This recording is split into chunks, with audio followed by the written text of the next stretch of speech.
Hello, everyone. Welcome back to the channel. I'm joined once again by Ahamkara.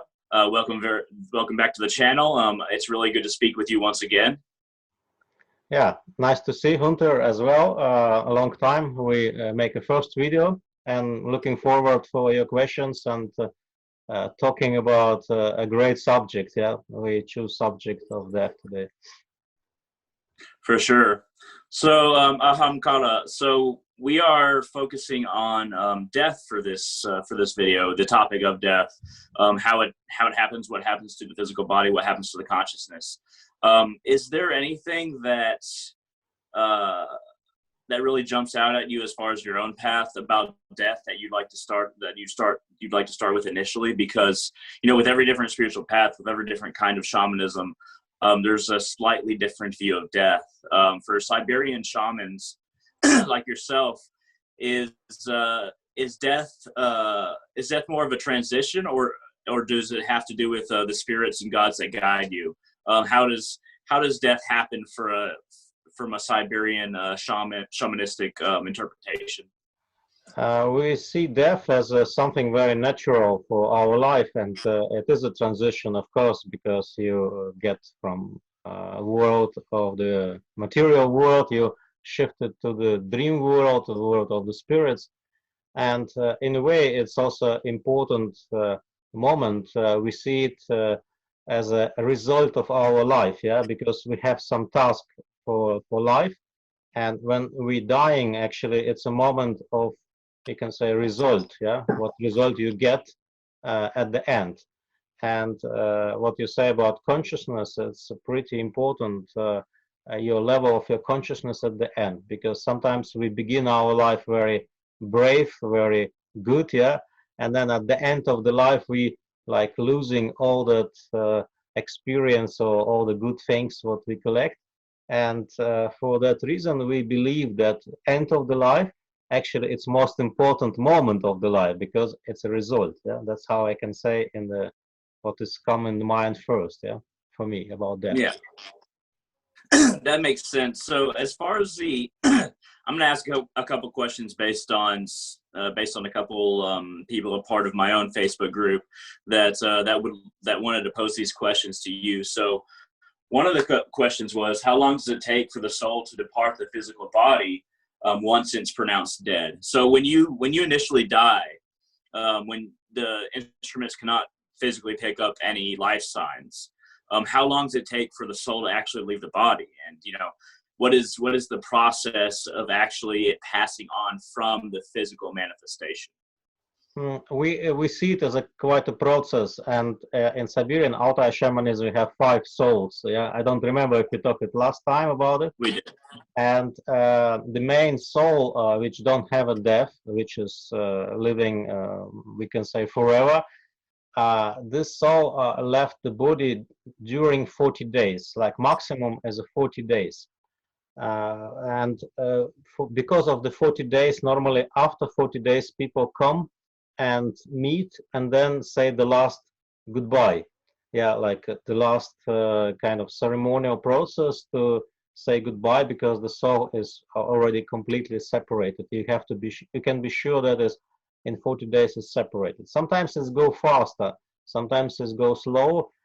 Depend how many attachments a person have in life, and attachments. This is a main actually problem for the soul to leave the body, and also exists situation when soul can't leave the body, like become lost soul, and then the soul stay on the earth, yeah. And that's we see it as a pretty dangerous situation, because then you get stuck, because you are not living with your physical body anymore, and then also you cannot travel to the next reincarnation, and that means that the soul is suffering actually.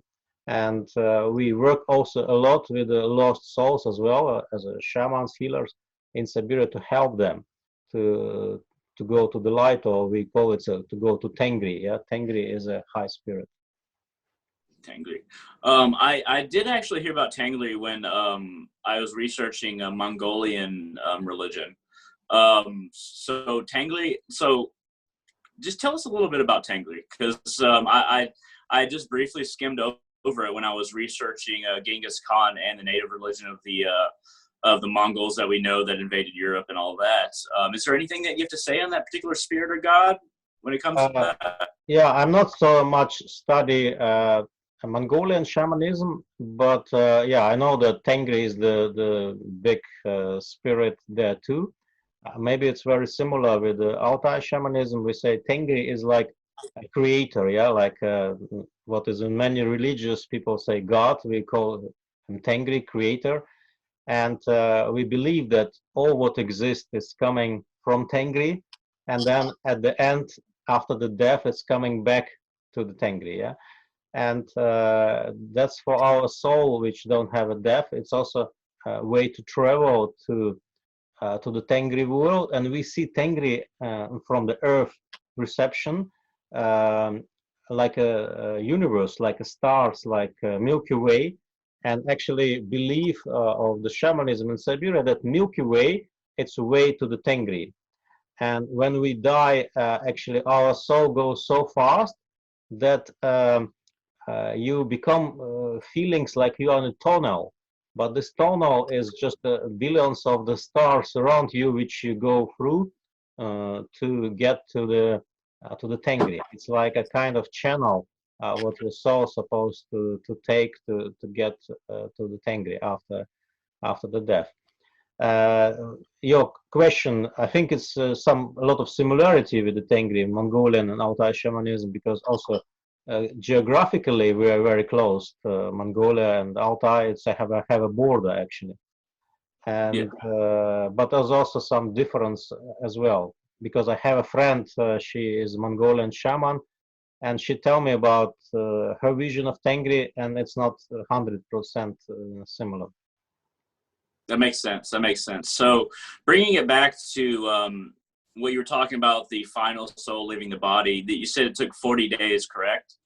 Yeah, it takes maximum 40 days, but when it's 40 days pass and the soul not left, we call it a lost soul already. So, if the body is completely destroyed, does it still take 40 days, or does it have to be rushed? It's again, I told you, it depends of attachments. It's not so much important about how the body feel. I mean, if it's destroyed or not. It's more about attachment, and sometimes body can be very healthy, and it's coming time to die. And actually, my opinion about death that now people dying too early. I mean, we are too young to die. I mean, even if you're 100 years old, it's still too young to die. Most of the time, people die from illnesses of the body. They not die because it's a time to die. They just cannot live anymore. And for that reason, people start to afraid death because most of the time we die because we just not ready yet because of the illnesses and coming a fear of death. And I remember myself when I was a child, we was curious about things in life, and we see funeral, and we, as a kids, we was like interested in what it is. Yeah, let's have a look at the man which is already dead. And when I was coming home to my mother and tell her, oh, we see a funeral, we see like a dead person, she say, "Oh, don't talk about it." And then I already recognized that in society we have like a taboo about death, and this taboo actually blocking people to understand the death. And many people living like they live forever, and then when death coming is a big surprise, like, oh, already time to die. And that's I think should be changed. Like we're talking about birth and we're happy about birth. And in my opinion, death is it's a kind of opposite part of the birth, which is also exist, and we shouldn't afraid of that. And if we start to live longer and we die naturally, then this process of death will be the same as a process to go to bed to sleep in the night. Actually, sleeping in the night is a mini death, you can say. Actually, we train ourselves to die millions of times during the life, yeah, because moment of death in the night it's very similar as a big death. Only in the night you wake up with the same body, and after the death you already wake up with a new body. Yeah, let's say like that. That's the big difference. But I already say that people live shorter than they supposed to live, and if you start live longer, then it's coming a feelings. I have enough. Like imagine you have like 200 years old, and you just feel like, oh, yeah, enough is enough. Yeah, I'm ready to get to the next life.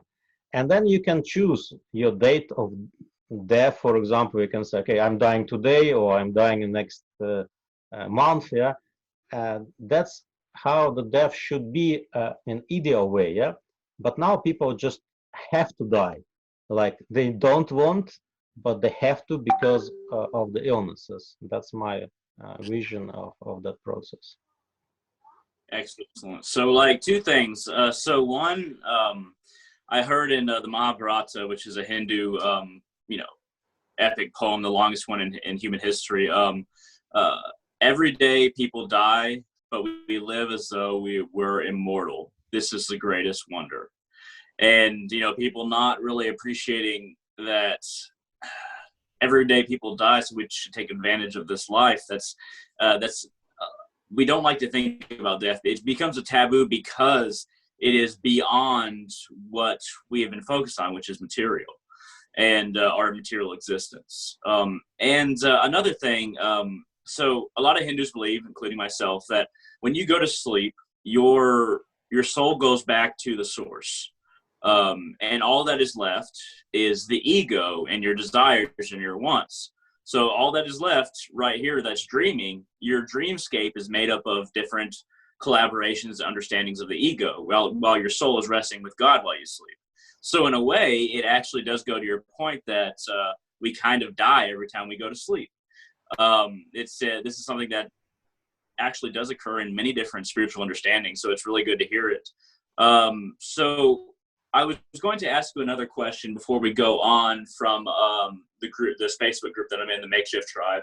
And the other question was the effect of being aware of one's physical death and effect on some level. So if you're aware of your physical death, let's say somebody, they die and they're not aware that they're dying and they just die. Is there a difference between that and somebody being aware that they're dying and like, okay, I know that I'm dying, if somebody knows that they're dying, what should they do? What should they focus on? What should be within their mind when they are dying compared to somebody who doesn't know when they're dying?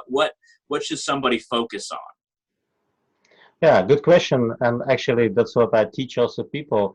Most of the people, they don't know that at the end of the life, before the death, they can choose their next life. And because people don't know that, the last what they focus in their life, for example, somebody not care about that at all, yeah, and maybe worry about house, family, and kids, and that's the focus of the person before the death. Actually, that was one story about a woman. She is dying, and all family sitting around her, and her daughter is asking, "Mom, what are you thinking right now before you die? Because yeah, we are curious. Yeah, what is your last focus thoughts?" And this old lady say, "I'm worried about my husband who is going to ironing his pants and making soup for him," and that was her last focus. And in our belief, your last focus, it's a beginning of your next life. It means you make already beginning of your next life by focusing before your death. That's why actually this is very, very important because as I already say, it's your result of your life. And if you come to the result in great feelings, open heart, and positive thinking, then next life, what you start, will be connected with this end of the life. Actually, the same happen. We can practicing what I already say in the night, yeah. In the evening and before you go to bed, you can start praying and making positive thinking. It means you transform that, transport this energy to the morning of the next day. And it means we have a lot of opportunity to practice with that, because sometimes people think, okay, now I'm living as I want, I'm get crazy, drinking, I don't know, using drugs or whatever. And then at the end of the life, I'm becoming a really holy man and sitting in the yoga position and singing mantras. And kind of a result of my life will be great. Actually, it doesn't work like that, because we collect our experience and have to practicing all our life. It's mean only just the last year or last month before the death, it doesn't work, because that the pressure of the history what we create will be influenced the death moment. It's mean we say all our life is a preparation for death, yeah, and already now we have to do something for that moment, yeah, that at the end of our life we have a right perception, a right focus, and preparing and choosing our next life. For sure. And you know that there is this so you know, in Hinduism, which I am a Hindu, there's this division of life. And you know, at first you're kind of a kid, then you're a student, then you're somebody in the workforce, and then once you get to the elderly age, that's when you commit yourself to God, you know, when you're old. And when you talk about it not really working that way, I think that's very true, because a lot of people wait until they're closer to death to really devote themselves to a God or a spiritual path. And then that's when you're just kind of opting out of the whole experience. You're like, okay, well, I'm about to die anyway, so let me run up and try to make myself closer to my understanding of the source. So that makes a lot of sense. So one question I wanted to ask: so before somebody is reincarnated, do you have any information or any idea of realms that people might go to based on their actions, based on their understanding? Not necessarily the hells per se or anything like that, but just realms somebody might go to for a particular reason before they go to another incarnation. Is that something you have any information on? When you're already after the death, you cannot really choose. Choosing your life experience, what we say, choosing your, how to say, your frequency, yeah? Like soul of your frequency, already choosing your next place of reincarnation. But before, when you're still conscious, like you're still in your consciousness, then you can influence that by making some wish, intention to be reincarnated in some place. But after the death, it's already impossible, because then only the frequency of your soul influence your next reincarnation. That's what about karma, yeah? If you collect bad karma, then your bad karma will stick you to the place where you have to suffer to clean this karma, yeah? And again, if your karma is more light, and then it also will bring you to the place where you will get more, I don't know, happiness, joy, something like that. That makes a lot of sense. So are there any, so when it comes to spirit guides, so when we're talking about whether they be an animal form, whether it be the form of a different being, are there any guides, spirit guides in Siberian shamanism that guide you along the path after you die, or when you're about to die? Are there any guides that kind of help you along the process between lives? Is that a thing in Siberian shamanism, or is that not? It's not a specific animal. It can be wolf, for example, which guide you. And also in our vision, we believe exists like a river of life. A river of life is represent time, time which is flow. And at the end of life, the river of life is turned to the lake, like a big lake. And we believe that a soul have to cross this river of life, and there is a bridge, and this bridge make one out of the hair, one hair. It's mean to pass this bridge, you need to be conscious, like you have to be aware and like keep the balance to get to another side of the river of life, and also get to the Tengri then. And it's like a test, like a challenge, what you have to pass. And then if you failed, then in the lake is living like a monster like, I don't know, like Loch Ness monster maybe Yes. here. And then this monster is eating your soul, and then you have to stay in the stomach of that monster, yeah. And it's not mean that your soul dying, but your soul is suffering, yeah. And that's symbolically represent that if you're not conscious in the end of your life, then you get a chance to be like a lost soul, which is represent that being in that stomach of the monster. And then after a while, your soul can be cleaned. For some people, it's longer, some shorter, and then you anyway will be reincarnate again. But it's a question of time. And of course, main helper in the process of death in the past was a shaman who guide the soul to the Tengri, because and also people was more educated, more not so much afraid of the death, and they was not panic after them soul separated the body. They know that. Panic can be only when you die suddenly. That's the dangerous thing, because when you die suddenly, like an accident or like a battle or whatever, then like you're not aware that you're dead, and that's make a confusion. Like you try to back to your home, you try to live with your family, but nobody see you or sense you, but not really can hear you, and that's create a lot of suffering and is also making lost souls. Because now we That makes mostly talk about death when we get older, yeah, but also exists death when an accident happened, yeah. For sure. That makes a lot of sense. So when people are communicating with the dead, do you think that that is a thing? Do you think that people actually can communicate with the dead, or are we just communicating with an imprint or maybe one of these lost souls you're talking about?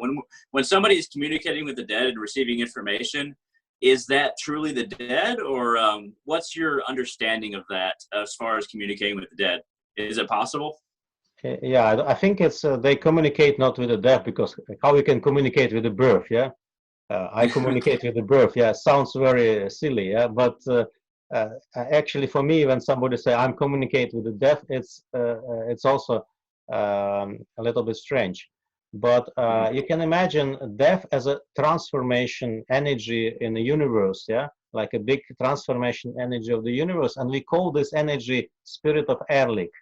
And you can connect with the Ehrlich spirit, not like death. Death is only part of that quality of the big transformation. And people who say they connected with the death, I think they connected with the Ehrlich spirit, spirit of transformation. And then they So, can so when get you say, what's that word? What does that word mean exactly? Ehrlich. The Yeah, what is that exactly? Uh, What is that spirit? it's a spirit. Well, we see him, the spirit as a man, as a spirit of underworld, we say, underground world, yeah. What is in many religions represent hell, yeah, and maybe devil or whatever you can call. We call it Ehrlich, and Ehrlich actually bring transformation to our life. Every time when we lose something, when we um destroy something, when we die, it's all about Ehrlich. When you see big fire or when you see some storm or whatever, that's all about Ehrlich, because it's all about transformation. And in my opinion, the people who say that they connect with the death, they connect with Ehrlich, yeah, because connect with the death. Death is just a process, yeah. How you can connect with the process, yeah. And if you say I connect with the spirit, I think that's more the spirit of transformation. That makes a lot of sense. So what I'm getting from that is that if somebody tries to, for instance, very specific case, tries to talk to their dead grandmother, are they talking to something that was past, or are they talking to something that was left behind?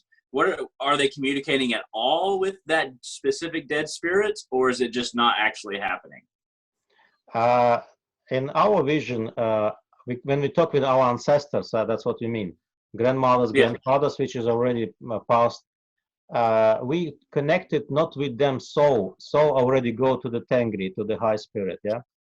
And we connected with a special soul. We have 5 souls, and one of the 5, it's a soul of the fish, have a symbol of the fish. And this fish represent life experience. like all the experience what we have in our life, it's recording, yeah. And that's I think in India it's called akasha. Akasha, Mhm. and yet exists akasha of the earth, exists akasha of the family, exists akasha of the human, and we call it a soul of the fish, yeah. It's named Tos, name of the soul. And when we connect with the dead ancestors, we connect not with them soul, but we connected with them life experience what they have, that Mhm. fish. And maybe you are the reincarnation of your grandfather, you know, and then you connected with yourself actually, but you Mhm. connected not with the soul because soul already with you, with your reincarnation, but we connected with that life experience what that person have. And life experience, it's all, yeah, like habits, like behavior, like different energies what been in that person. It's mean it sounds like it's a real person, but it's more look like a, you know, like in movies, hologram, yeah, like you, the person is already dead, but sending the message like hologram, which is can move, which is can talk, uh, Mhm. or like a video recording, yeah, you can send to someone. That's how we see the connection with the dead ancestors. That makes a lot of sense. So when it comes to, I'm not sure how much magic plays a role in your shamanic dealings in your path. But um, when it comes to, do you cast any spells? Do you try to connect with different animal totems? Do you do anything that has to do with maybe other shamanic paths when it comes to like either magic or connecting to certain totems? I mean, I feel like magic is a huge part of so many different shamanic paths as far as actually, whether it be a curse, whether it be a spell, whether it be trying to bless your tribe, whether it be trying to ward off something that would harm you or your family or your tribe. Are there anything you would like to mention on any of these lines? You mean in connection with the death, or? Yes, but if there is no connection to death, Mhm. then of course, you can list a different one. But I mean, when it comes to death, is there any kind of death magic that you can do? Because I honestly, I do death magic myself, but it's not a corrupting energy. It's more of the spirit that you talked about, to where it's more of a transition and embracing that transition, using that energy to cast something in relation to death energy, but not necessarily causing death. So, is there anything like that? Yeah, we can say like we do ceremonies, rituals, which help person to pass that transition, but also exist rituals what can prepare you for the moment of death. And this rituals is more helping. We can call it a self-development process, like open yourself to to the tangri, yeah. Also at the end of the life, separate your attachment to the material, because if you have so big attachment to material, you can become a lost soul. And if you look carefully at the older people, often they actually, why we get old, yeah, why we get so not so nice, yeah, like when we are 20 years old we look great and young and um, good, but when we get 120 years old we good look not so nice, yeah. Actually the nature and the spirits already help us to prepare for the death. Like you look at the mirror 120 years old and they say, oh, I'm ready to die, yeah. It's like how you can be attached to that old body which is already not moving so good, you know. And when you're 20 years old, we of course looking forward to, how to say, to the life. We're looking forward for some things in life. And in my opinion, or what we do actually, shamans, healers, helping people, if they see they have a lot of attachments, help them to release that attachments by doing a ceremonies, by doing rituals, by offerings, yeah, like you give offer and let go things, yeah. You learn to Mm-hmm. let go actually at the end of the life. And when the death already happened, then we do ceremonies to guide, yeah, to guide the soul to we can call it a magic, but it's have a, how to say, it's have a intention, yeah, have a everything have an intention. And when person alive, you preparing. For example, I have many situations when people came to me, they have a illness like cancer, and the doctors say, yeah, you just don't have any chance, and it's a question of time, maybe 1 week, maybe 2 months, yeah, you can be alive, and yeah, do what you want to do, yeah, in your life. And many people came to me and asked, what can I do in that situation? Can you help us to prepare? I don't ask you to heal me, but I just ask to guide me to be ready for the death, because many of them, they're really afraid of the death. And that's a dangerous moment. If you know the death is close by and you're very much afraid, then in my opinion, it's not so good for the future, yeah, for the next reincarnation.